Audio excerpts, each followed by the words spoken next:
Ito po yung ano, yung 6,000 square meters. Ito na po yung property niya.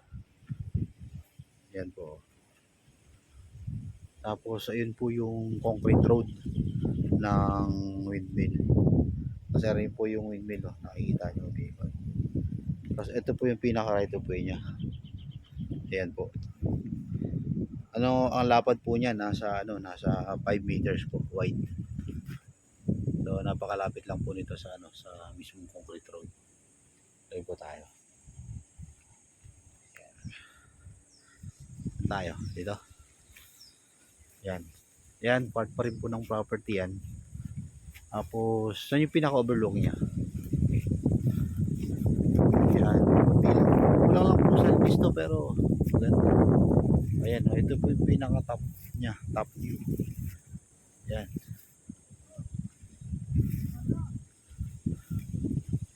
Ayan po yung pinaka-top view niya. Ayan po, nakikita nyo yung yung windmill. Ayan, ang dami yung. Ayan po yung view niyan pag andito po tayo sa top. Ayan. Kita ba Laguna Lake dito? Kita Laguna Lake. Ayan. Ha? Ayan yung boundary. Ayan po yung mga madre na kakaunin niya, yung boundary ng property. Ayan. Tapos kita nyo naman yung view. Yun. Andun yung Sierra Madre Mountain yun. Banda ron. So ayan po yung view. Ayan. So dito po tayo. Tingnan natin yung part din ng property. Tingnan natin kung makikita yung yung Laguna Lake. Yan po, kasama po sa binibenta yung bahay na yan. May tubig ba rito, pre? May tubig? Tubig?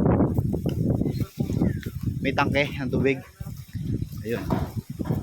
So, part pa rin po ng property yan. Ayun. Ito po yung yung bahay. Kasi po yung tangke ng tubig.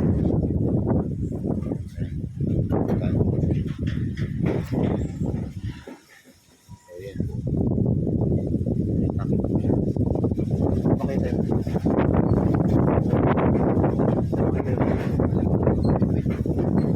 Saan tayo? Akala. Tingnan po natin kung makikita dito yung windmill. Pasang hangin. Napakaganda nitong area na to. Okay. Ayan, bawal na siya. So, ayan yung bahay. Babayaan lang to pero maganda pa yung bahay. Ayan. Ayun. Ayun yung Laguna Lake. Ganda. Grabing yan. Hawakan ako, tinan ko dito. Yun. Ayun, oh.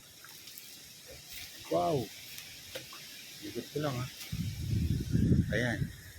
Ayan po yung windmill. Ayan yung Laguna Lake. Zoom natin ng konti. Ayan. Ayan po yung Laguna Lake. Kita nyo po yung Laguna Lake, no? So, balik po natin yan. Ayan. So, ayan po yung mga windmill. Ayan. Ayan po yung view ng property, ah. Ayan po yung yung kalsadang semento. So, ang ganda po ng view niya. Tapos, ito na yung property. Yan, may bakod na siya. Yan, ikot tayo dito sa banda dito. Part pa rin to ng property, no? Yan, part pa rin yun ng property. Kulang lang to sa linis. Pero siya, no? So, yan. Yan po yung oh. Wala rin yung bahay, napabayaan lang. Oh, laki ng bahay. So yan, 6,000 square meter po ito, expandable to 1.6 hectares. Pero yung 6,000 square meters is solo title po siya. So yan.